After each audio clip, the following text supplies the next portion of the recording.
Et place à notre invité Mathieu Banvillers, bonjour. Bonjour. Vous êtes directeur du Quartz à Brest et demain débutent les Humanités. Alors, quel est le concept de ce festival? Alors les Humanités, déjà c'est la première édition, c'est un nouveau festival qui a vocation à mêler des artistes amateurs, des gens pour qui l'art n'est pas leur métier, avec des professionnels au sein de projets professionnels. C'est-à-dire qu'on a vraiment envie de proposer au public des propositions de niveau professionnel, pointues, sérieuses, exigeantes, et qui mêlent des amateurs. Alors, pour vous donner un exemple, peut-être, dès demain, 184 artistes seront sur le plateau du Quartz avec Jean-Christophe Spinozzi et l'ensemble Mathéus, qui, pour jouer la 9e symphonie de Beethoven, a fait appel à un chœur de lycéens du lycée de Kérichen à Brest, plus de 100 lycéens. Quelques musiciens de l'orchestre universitaire de Brest, et puis quelques musiciens aussi des équipages de la flotte. Donc un ensemble comme ça, assez magique et qui, je crois, va créer beaucoup d'émotions. Donc là, on parle de musique, Oui. mais c'est aussi un festival où il y aura de la danse. Et du théâtre, il y a Et vraiment tous les genres, hein. En fait, les projets ont été conçus en fonction des envies des artistes.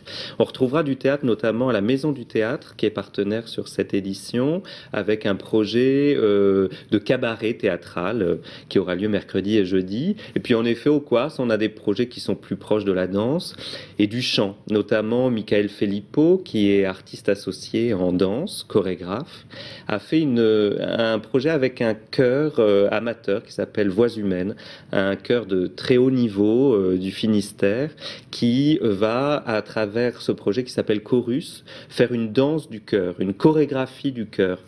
Alors pourquoi ce festival est appelé Les Humanités? En fait, le titre est apparu comme ça un peu évident parce que je voulais quelque chose qui traduise. Je crois que le mot d'ordre, c'est l'émotion avant tout, une émotion qui est dégagée par la présence de ces amoureux de l'art, hein, amateurs, c'est ça, les gens qui aiment l'art et qui vont y consacrer beaucoup de temps, parce que c'est beaucoup de répétition, d'énergie.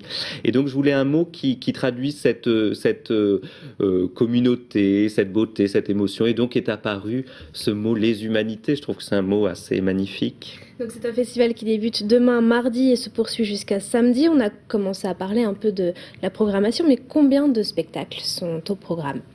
Il y a 6 spectacles différents. Si on continue sur les chiffres, il faut savoir qu'il y a plus donc de 300 amateurs qui participent à l'un ou l'autre des projets. Donc c'est énormément de gens qui se sont consacrés à ce festival. Il doit y avoir une dizaine de représentations. On peut faire des parcours, notamment vendredi et samedi, voire 3 spectacles à suivre, notamment un autre spectacle dont je n'ai pas parlé, mais qui a été constitué avec les élèves du Conservatoire de Brest pour la classe de danse. Donc voilà, il y a une foule de propositions qu'on retrouve évidemment sur le site ou en venant nous voir au Quartz. Le site www.lequartz.com. Et d'où viennent tous ces artistes alors? De partout. Essentiellement de Bretagne ou de Bretagne, non, ce sont des amateurs de la région, j'ai envie de dire essentiellement de Brest, mais aussi des alentours. Et puis, je crois que le plus jeune doit avoir 7 ans, puisqu'il y a un projet avec une classe de CE1. Et puis, ça va jusqu'à, je crois, 67 ou 70 ans. Et à qui s'adresse ce festival alors? À tout le monde.